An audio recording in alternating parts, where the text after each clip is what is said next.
الحمد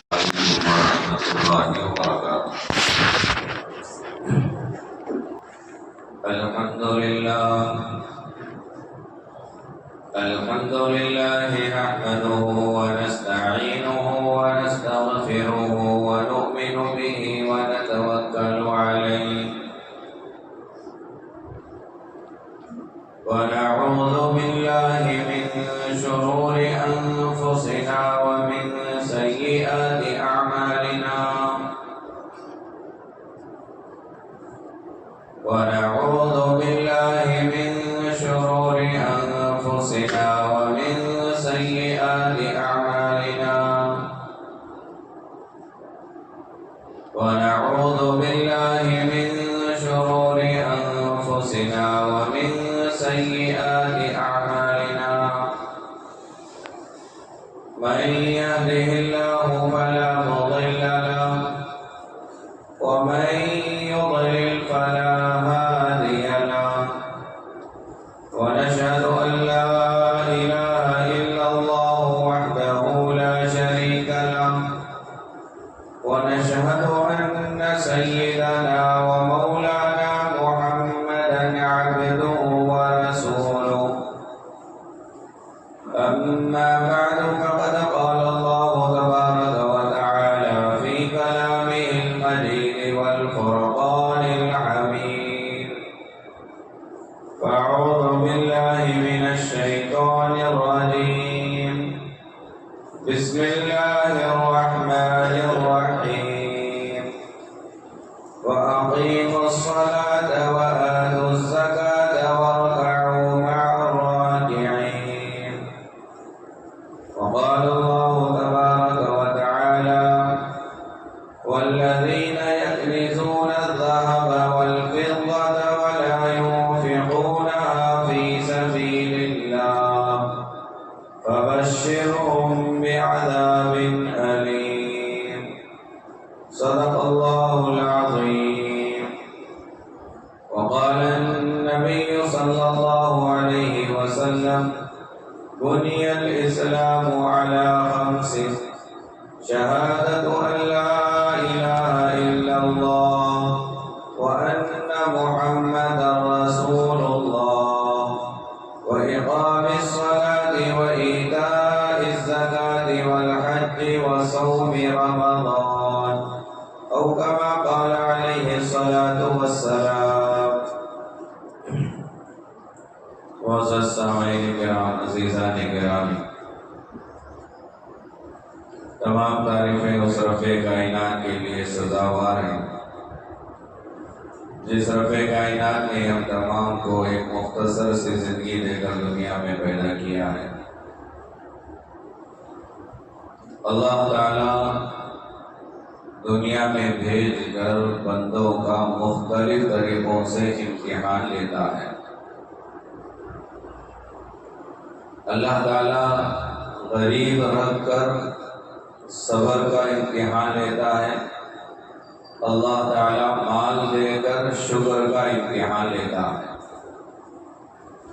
اسی لیے اللہ نے عبادتیں اللہ تعالیٰ کو جو ہم پوجتے ہیں اللہ تعالیٰ کی جو ہم عبادت کرتے ہیں عبادت 3 کیٹیگری والی ہے عبادت کے 3 اقسام ہیں 3 طرح کی عبادتیں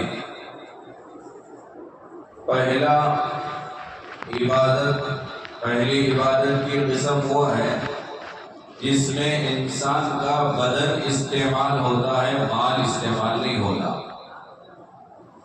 عبادت کی دوسری قسم ہے جس میں انسان کا جسم بھی استعمال ہوتا ہے مال بھی استعمال ہوتا ہے عبادت کی تیسری قسم ہے جس میں صرف انسان کا مال استعمال ہوتا ہے جسم نہیں استعمال ہوتا یہ 3 طرح کی عبادتیں ہیں پہلی عبادت صرف جسم کا استعمال مال کا استعمال نہیں ہونا جیسے مثال کے طور پر کون سی عبادت ہے جی نماز میں انسان کا پیسہ خرچہ نہیں ہوتا ہمارے مقابلے میں غیر نان مسلم صبح میں جب جاتا ہے تو تو اسے ناریل خریدنا پڑتا ہے، اگربتی خریدنا پڑتا ہے، اور پتہ نہیں کیا کیا خرید کر 50-100 روپے لے کر جانا پڑتا ہے۔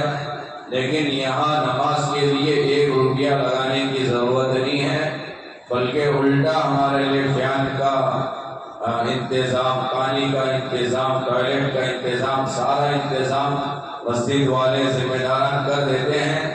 تو یہ وہ عبادت ہے جس میں انسان کا پیسہ خرچ نہیں ہوتا، جسم خرچ ہوتا ہے۔ یہ عبادت بھی اللہ کو مقصود ہے، جیسے نماز ہے اسی طرح روزہ بھی ہے۔ روزے میں بھی ہمارا پیسہ خرچ نہیں ہوتا، نماز میں بھی ہمارا پیسہ خرچ نہیں ہوتا۔ یہ عبادت کی ایک قسم ہے۔ عبادت کی دوسری قسم جس میں انسان کا جسم بھی خرچ ہوتا ہے اور پیسہ بھی خرچ ہوتا ہے، مثال حج ہے۔ حج میں انسان کا پیسہ بھی لگتا ہے، اور پیسہ لگا کر انسان گھر بیٹھا رہے گا، حج نہیں ہوگا۔ اسی طرح عمرہ ہے، پیسہ بھی لگتا ہے، جسم بھی لگتا ہے۔ پیسہ خرچہ کر کے گھر میں بیٹھے، نہ حج ہوگا نہ عمرہ ہوگا۔ یہ وہ عبادت ہے جس میں دونوں لگانا پڑتا ہے، پیسہ بھی لگانا پڑتا ہے، جسم بھی لگانا پڑتا ہے، جانا پڑتا ہے گھر چھوڑ کر۔ اور تیسری قسم عبادت کی جس میں جسم لگانے کی ضرورت نہیں ہے، صرف پیسہ لگانا پڑتا ہے، وہ مال لگانا پڑتا ہے، وہ عبادت زکوٰۃ ہے، صدقہ و خیرات ہے، نفلی صدقہ ہے، صدقہ فطر ہے، خیرات ہے۔ اس میں انسان کو نہ وضو کی ضرورت ہے، نہ رکوع کی ضرورت ہے، نہ سجدے کی ضرورت ہے، نہ کسی جگہ جانے کی ضرورت ہے، بس پیسہ خرچ کرنا یہ عبادت کی قسم ہے جسے زکوٰۃ کہتے ہیں۔ اور یہ تینوں اللہ کو مقصود و مطلوب ہیں۔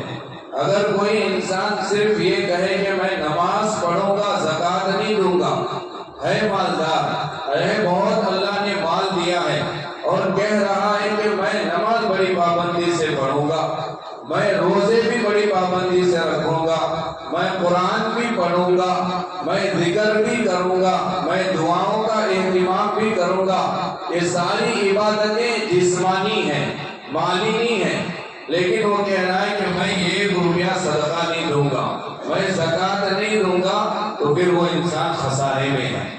ایک مالدار وہ ہے جو یہ کہہ رہا ہے کہ میں سال میں 1 مرتبہ پابندی سے زکوٰۃ دوں گا، اور روزانہ صدقہ نکالوں گا، خیرات کروں گا، غریبوں کو کھانا کھلاؤں گا، مسکینوں کو کھانا کھلاؤں گا، بیواؤں کی دیکھ بھالی کروں گا، لیکن میں نماز نہیں پڑھ سکتا، میں روزے نہیں رکھ سکتا، میں قرآن نہیں پڑھ سکتا، یہ بھی خسارے میں ہے۔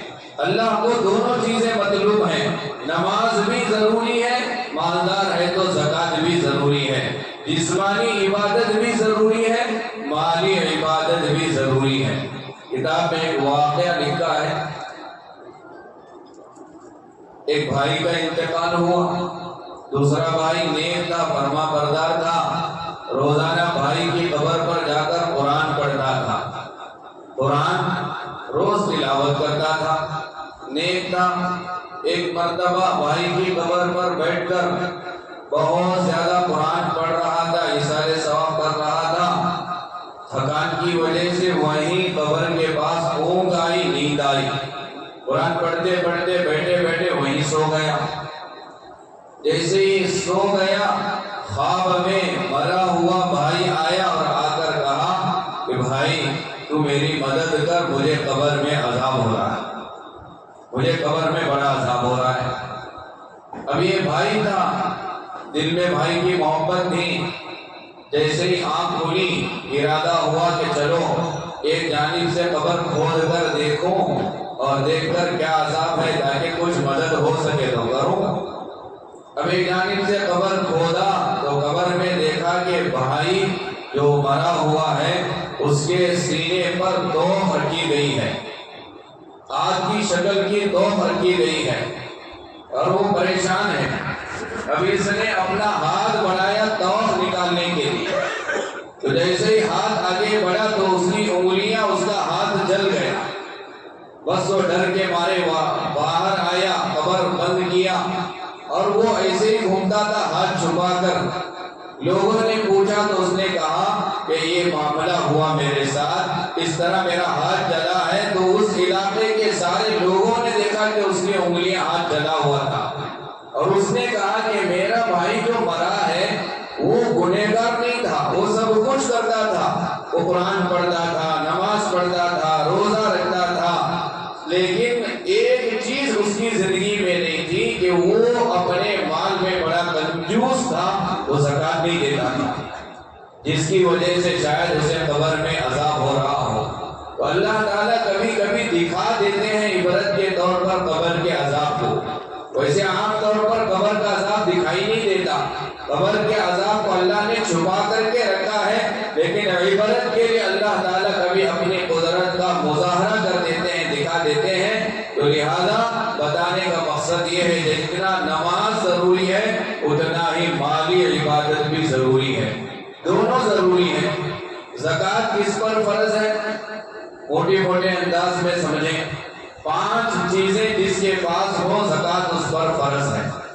نمبر 1، زکوٰۃ کے لیے بالغ ہونا ہے۔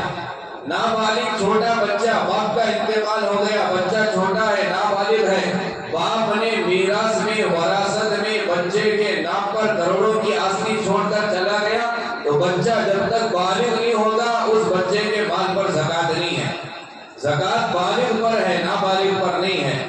اور دوسرا، مسلمان ہونا شرط ہے، جو مسلمان نہیں ہے اس پر زکوٰۃ نہیں ہے، مسلمان ہونا شرط ہے، بالغ ہونا شرط ہے۔ اور تیسرا، عاقل ہونا شرط ہے، عقل مند پر زکوٰۃ ہے، پاگل پر زکوٰۃ نہیں ہے۔ 2 بھائی ہیں، ایک بیوقوف پاگل ہے، مجنون دیوانہ ہے، دوسرا شانہ ہے، عقل مند ہے، تو پاگل کے حصے میں جتنا مال رہے گا اس مال پر زکوٰۃ نہیں ہے۔ عاقل ہو، بالغ ہو، مسلمان ہو، اور نمبر 4 آزاد ہو، غلام نہ ہو۔ یہ زمانہ غلاموں کا تو نہیں چل رہا ہے، سب آزاد ہیں۔ غلام سے مطلب وہ نہیں ہے کہ دکان میں کام کرنے والا، گھر میں جھاڑو دینے والی، نہیں، غلام وہ اس زمانے میں ہوتا تھا، جنگ کے زمانے میں قیدی بنا کر جو لائے جاتے تھے، ان غلاموں پر زکوٰۃ نہیں تھی۔ آج کے وہ غلام مراد نہیں ہے جو ہمارے دکانوں میں، گھروں میں کام کرتے ہیں، آفسوں میں کام کرتے ہیں، ورنہ تو ہر گورنمنٹ میں کام کرنے والا گورنمنٹ نوکری یعنی نوکری ہے، گورنمنٹ کا نوکر ہے۔ اس کا مطلب یہ نہیں ہے کہ گورنمنٹ سرونٹ پر زکوٰۃ نہیں ہے۔ تو غلام سے مراد وہ غلام ہے جو جنگوں میں قیدی بنا کر لائے جاتے ہیں۔ تو چوتھی شرط آزاد ہو، غلام نہ ہو، اور 5ویں شرط صاحب نصاب ہو، مالدار ہو، 52.5 تولے چاندی ہو یا اس کے برابر پیسہ ہو۔ اب چاندی کا ریٹ تو بڑھ گیا ماشاءاللہ، زکوٰۃ تو دینے کے لیے 2.25 لاکھ روپے تقریباً جس کے پاس ہوں گے اسے زکوٰۃ دینا ضروری ہے۔ 7.5 تولے سونا ہو یا چاندی ہو یا اتنا پیسہ ہو تو پھر زکوٰۃ ہے۔ یہ 5 چیزیں ہیں۔ نمبر 1 مسلمان ہو، نمبر 2 عاقل ہو، نمبر 3 بالغ ہو، نمبر 4 آزاد ہو، نمبر 5 مالدار ہو، صاحب نصاب ہو۔ کتنا مال ہو؟ 52.5 تولے چاندی یا اتنا پیسہ ہوگا تو پھر اس پر زکوٰۃ فرض ہو جائے گی۔ زکوٰۃ سنت، نفل، مستحب نہیں ہے، فرض ہے۔ جس طرح 5 وقت کی نماز پڑھنا ضروری ہے، اسی طرح مالدار کا سال میں 1 مرتبہ زکوٰۃ دینا فرض ہے۔ جس طرح نماز چھوڑنے پر گناہ کبیرہ ملتا ہے، اسی طرح زکوٰۃ چھوڑنے پر بھی، زکوٰۃ نہ دینے پر بھی گناہ کبیرہ ملتا ہے۔ جس طرح اللہ نے قرآن میں جگہ جگہ نماز کا تذکرہ کیا ہے، اسی طرح اللہ تعالیٰ نے زکوٰۃ کا بھی تذکرہ کیا ہے۔ پورا قرآن اٹھا کر کے دیکھیں، الف لام میم سے جب قرآن آپ شروع کریں گے، من الجنۃ والناس تک پہنچیں گے، پورے قرآن میں 28 مرتبہ 28 جگہوں پر آپ کو یہ آیت ملے گی جس میں اللہ نے نماز، زکوٰۃ کو ایک ساتھ بیان کیا ہے۔ اقیموا الصلاۃ وآتوا الزکاۃ، اقیموا الصلاۃ وآتوا الزکاۃ، نماز قائم کرو، زکوٰۃ ادا کرو، دونوں کو ایک ساتھ اللہ نے قرآن میں 28 جگہ بیان کیا ہے۔ اور نماز سے ہٹ کر اللہ نے اور 4 جگہ زکوٰۃ کا تذکرہ لایا۔ کل 32 مرتبہ قرآن میں جس کا تذکرہ آیا ہو اس کی کتنی بڑی اہمیت ہوگی۔ اتنا اہم وہ رکن ہوگا کہ اللہ نے 32 جگہ قرآن میں لا کر مسلمان مالداروں سے کہہ رہا ہے اپنے مال کی زکات نکالو، اپنے مال کی زکات نکالو۔ حق تو یہ تھا، سارا مال اللہ کا تھا، ہمارا کیا ہے یہ مال؟ آج ہم کہتے ہیں میں لاکھوں پتی ہوں، میں کروڑوں پتی ہوں، اتنے میرے بنگلے ہیں، اتنے میرے کار ہیں، اتنے میرے بیوی کے پاس زیورات ہیں، نکلیس اتنے تولے کا، کانوں میں کے اتنے تولے کے، یہ سب کچھ آج ہماری زبانوں پر ہے۔ تھوڑا سوچ کر کے دیکھیں یہ ہمارا نہیں ہے۔ ہم جب دنیا میں آئے تھے تو کیا لے کر آئے تھے؟ اللہ خود قرآن میں سورہ دہر کی پہلی آیت میں ہماری حیثیت ہمیں بتا رہا ہے، تم کون ہو، سمجھو تم کون ہو۔ هل أتى على الإنسان حين من الدهر لم يكن شيئا مذكورا، یاد کرو وہ زمانہ جس زمانے میں تم پیدا ہو نہیں تھے، ابھی تمہاری ولادت نہیں ہوئی تھی، تمہارا تذکرہ بھی نہیں تھا، کوئی تمہیں جانتا بھی نہیں تھا۔ آج تم لاکھوں پتی، کروڑوں پتی، حاجی صاحب، فلاں صاحب، قاضی صاحب، یہ صاحب، وہ صاحب بنے ہو، لیکن تمہاری حیثیت کیا تھی؟ تمہارا کوئی ذکر ہی نہیں تھا دنیا میں، تمہیں کوئی یاد ہی نہیں کرتا تھا۔ اور تمہیں میں دنیا میں لایا بھی کیسے لایا؟ اِنَّا خَلَقْنَا الْإِنسَانَ مِن نُطْفَةٍ أَمْشَاجٍ، اللہ فرما رہا ہے کیوں اکڑ رہے ہو مال کی وجہ سے، کیوں تکبر کر رہے ہو، کیوں کالر ٹائٹ کر رہے ہو؟ یاد کرو ہم نے تمہیں کس سے پیدا کیا ہے؟ اس ناپاک پانی کے قطرے سے پیدا کیا ہے کہ اگر وہ قطرہ کپڑے پر لگ جائے تو کپڑا ناپاک ہو جائے گا، اگر وہ قطرہ بدن پر لگ جائے بدن ناپاک ہو جائے گا، اگر وہ قطرہ زمین پر گر جائے اس زمین پر سجدہ نہیں کر سکتے، وہاں بیٹھ کر قرآن نہیں پڑھ سکتے۔ ایسے ناپاک قطرے سے ہمیں پیدا کیا گیا ہے۔ اللہ فرما رہا ہے اکڑنے کی ضرورت نہیں ہے، تکبر کرنے کی ضرورت نہیں ہے، اپنی ویلیو سمجھو ہم نے تمہیں کیسے پیدا کیا ہے۔ اللہ دوسرے جگہ قرآن میں فرما رہا ہے تمہارے پاس جو کچھ ہے وہ تمہارا نہیں ہے، وہ ہمارا ہے، ہم نے تمہیں دیا تھا۔ ایسا کوئی دنیا کا کروڑوں پتی، بلینر، بڑا کروڑوں نہیں اربوں خربوں پتی، اس سے جا کر پوچھو آج تو کروڑوں اربوں خربوں پتی ہے، دنیا میں آیا تو چڈی پہن کو آیا تھا کیا؟ تیرے جسم پر چڈی بھی نہیں تھی، دنیا میں جب تو آیا تو چڈی کا بھی محتاج تھا۔ چڈی تو بعد میں پہنایا جاتا ہے، چڈی سے پہلے کیا پہنایا جاتا؟ خالی ہوتی نہیں، وہ بھی نہیں لے کر آئے تھے دنیا میں۔ یہ ہماری حیثیت ہے، یہ مذاق نہیں ہے، ہمیں سمجھنا چاہیے آج ہمارے پاس جو کچھ ہے اللہ کا دیا ہوا ہے۔ کیا لے کر آئے تھے؟ خالی ہاتھ آئے تھے، اور جب جائیں گے کچھ بھی نہیں لے کر جائیں گے، کفن کپڑے کے علاوہ قبر میں کچھ بھی نہیں آئے گا۔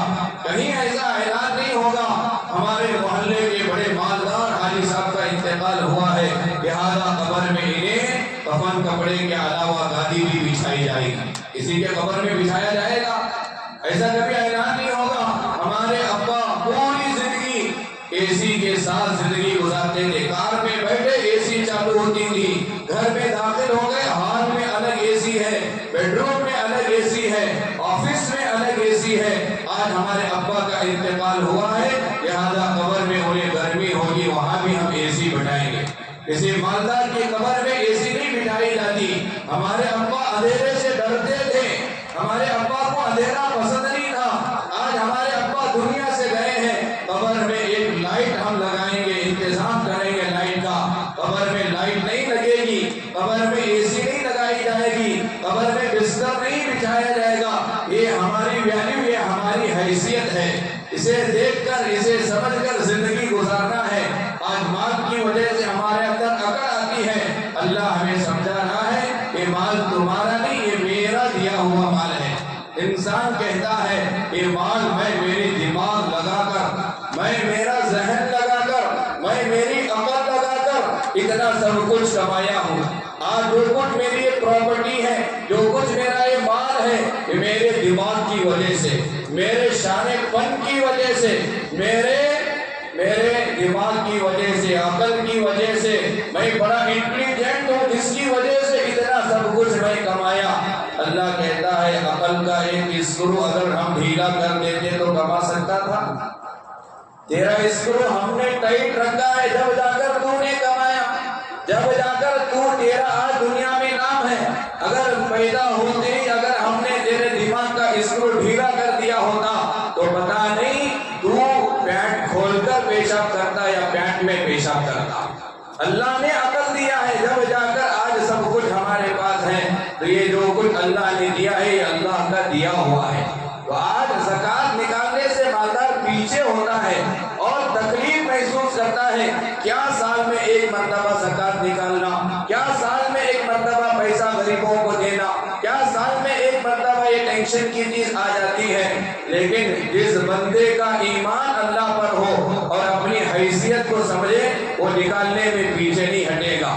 حق تو یہ تھا کہ اللہ تعالیٰ یوں کہتا کہ آدھا تیرے پاس رکھ لے، آدھا خرچہ کر، آدھا زکوٰۃ میں نکال، آدھا صدقے میں نکال۔ اللہ چاہتا تو 50-50 کا فیصلہ کر سکتا تھا، ویسے تو اللہ پورا لے سکتا ہے کیونکہ یہ مال ہمارا ہے ہی نہیں۔ قرآن میں اللہ نے کہا ان اللہ اشتری من المؤمنین انفسهم واموالهم بان لهم الجنہ۔ اللہ فرما رہا ہے کہ بندے تیرے ساتھ ایک میں نے ڈیل کی ہے۔ دنیا میں ہم ڈیل کرتی نہیں کرتی، سودا کرتی نہیں کرتی، کاروبار تجارت کرتی نہیں کرتی۔ اللہ فرما رہا ہے کہ بندے میں نے بھی تیرے ساتھ ایک تجارت کی ہے، ایک کاروبار، ہمارا کاروبار اللہ سے ہوا ہے۔ یہ آیت سمجھو، اللہ فرما رہا ہے کہ بندے میں نے تیرے ساتھ کاروبار کیا ہے، میں نے تیرے ساتھ تجارت کیا ہے، میں نے تیرے ساتھ ڈیل کی ہے۔ کیا ڈیل ہوئی ہے بندے کی اللہ کے ساتھ، میری اور اللہ کے ساتھ، آپ کی اور اللہ کے ساتھ؟ اللہ فرما رہے کہ بندے تیری جان، تیرے مال کو تو نے بیچا ہے۔ ہماری جان ہم اللہ کو بیچے ہیں، ہمارا مال ہم نے اللہ کو بیچا ہے۔ اب یہ بیچ کر بدلے میں ہم نے کیا خریدا ہے؟ اللہ فرما رہا ہے کہ تمہاری جان، تمہارے مال کے بدلے میں تم نے جنت کو خریدا، ہم نے بدلے میں جنت کو خریدا ہے۔ جب ہمارے قسمت میں جنت ہے، اب ہم نے جنت کو خریدا ہے تو یہ جان ہماری نہیں ہے، یہ مال ہمارا نہیں ہے۔ اسی آیت کو سامنے رکھتے ہوئے علماء نے، مفتیان نے فتویٰ لکھا ہے کہ مرنے سے پہلے بہت سارے لوگ آنکھوں کو ڈونیٹ کرتے ہیں، وہ کڈنی ڈونیٹ کرتے ہیں، ناجائز ہے۔ کیوں جائز نہیں ہے؟ بھائی کسی اور کے کام آئے گی آنکھ، کسی اور کے کام آئے گی کڈنی، پھر کڈنی کیوں ڈونیٹ نہیں کر سکتے؟ آنکھ کیوں ڈونیٹ نہیں کر سکتا مرنے والا؟ تو جواب یہ ہے ارے بھائی آنکھ تیری کہاں کی، کڈنی تیری نہیں ہے، وہ تو اللہ کی ہے، اللہ نے خرید لیا ہے۔ تیری ہوتی، تو مالک ہوتا تو تو بیچ سکتا تھا، جب تو مالک نہیں ہے تو تو بیچ نہیں سکتا، تو کسی اور کو دام نہیں کر سکتا۔ تو بہرحال عزیزان گرامی، اللہ نے ہمارے مال کو جب لے لیا ہے، حق تو یہ تھا کہ 100% اللہ مانگ لینا تھا۔ اللہ تعالیٰ نے 100% نہیں پوچھا، اور اگر اللہ چاہتے تو اللہ کہتے کہ 50% تیرے پاس رکھ لے، میرا 50% غریبوں میں تقسیم کر۔ نہیں، اللہ نے یہ بھی نہیں کیا۔ اور اگر اللہ چاہتے تو کہہ سکتے تھے 1/4، 3 تیرے پاس رکھ لے، 1 دے دے۔ اللہ نے یہ بھی نہیں کہا۔ اور اگر اللہ چاہتے تو کہہ سکتے تھے اور کم، بلکہ اللہ نے کہا 2.5%۔ کیا ویلیو ہے؟ 100 روپے میں کتنے دینا ہے؟ 2.5 روپے۔ 100 روپے اللہ ہمیں دیا ہے اور نکالنا کتنا ہے؟ 2.5 روپے۔ 5 روپے 10 روپے بھی نہیں۔ آج ہمارا بچہ 5 روپے دینے کے لیے تیار نہیں ہے، پھینک دیتا واپس۔ 5 روپے کی ویلیو نہیں ہے۔ اللہ فرما رہے ہیں کہ 100 روپے کا اگر تجھے ہم نے مالک بنایا ہے، اس میں سے صرف 2.5 روپے تجھے نکالنا ہے، اور روز بھی نہیں نکالنا ہے۔ اللہ چاہتے تو یہ بھی کہہ سکتے تھے مہینے میں 1 مرتبہ نکالو، 2 مہینے میں 1 مرتبہ نکالو، ہفتے میں 1 مرتبہ نکالو۔ اللہ کتنا احسان فرما رہا ہے ہم پر۔ اللہ ہمیں کہہ رہا ہے کہ نہیں نہیں، پورے سال جتنا چاہے کھاؤ پیو انجوائے کرو، سال میں 1 مرتبہ 1 دن طے کرو، اس دن جتنا تیرے پاس ہے، پورے سال بھر میں جو کھایا کھا گیا اس کا نکالنا نہیں، جو پیا پی گیا اس کا نکالنا نہیں، جو پہنا پہن لیا اس کا نکالنا نہیں، جو خرچ کرنا تھا خرچ کیا اس کا نکالنا نہیں۔ 2 ویلر لیا، اب اس پر زکوٰۃ نہیں ہے، موبائل خریدا، زکوٰۃ نہیں ہے، جو کچھ تو نے خریدا، جو کچھ تو نے پہنا نہیں، سب خرچ کرنے کے بعد جتنا تیرے پاس بچا رہے گا اس میں سے صرف 2.5% نکالنا ہے. 100 روپے میں 2.5 روپے نکالنا ہے. بس اتنا نکالنا. اتنا نکالیں گے. اللہ فرماتا ہے کہ تیرے پاس کروڑوں کے پیسے ہیں, اس میں سے تو صرف 2.5% زکات نکالا. اتنا تیرا نکالنا کام ہے. نکالنے کے بعد باقی پیسوں کی حفاظت کرنا یہ ہمارا کام ہے. زکات نکالنے کے بعد باقی پیسوں کی حفاظت اللہ کے ذمے. حدیث میں آتا ہے اللہ کے نبی علیہ السلام نے فرمایا جو بندہ زکات نکالتا ہے اللہ اس کے پیسے کو ضائع نہیں کرے گا, اللہ اس کے پیسوں کی حفاظت کرے گا.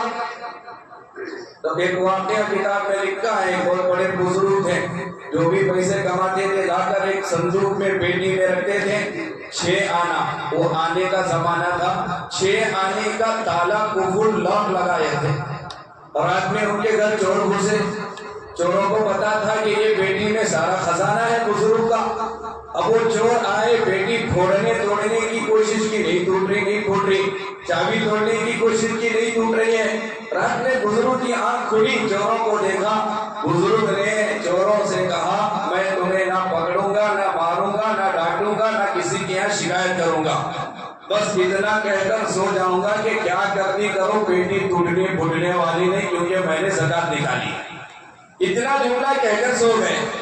لکھتا ہے کہ فجر کی اذان پر نماز کے لیے اٹھے تو ابھی وہ ٹرائی کر رہے ہیں چور. اب یہ کہے کہ کرو جو کوشش کرنا ہے کرو, میں چلا نماز کے لیے.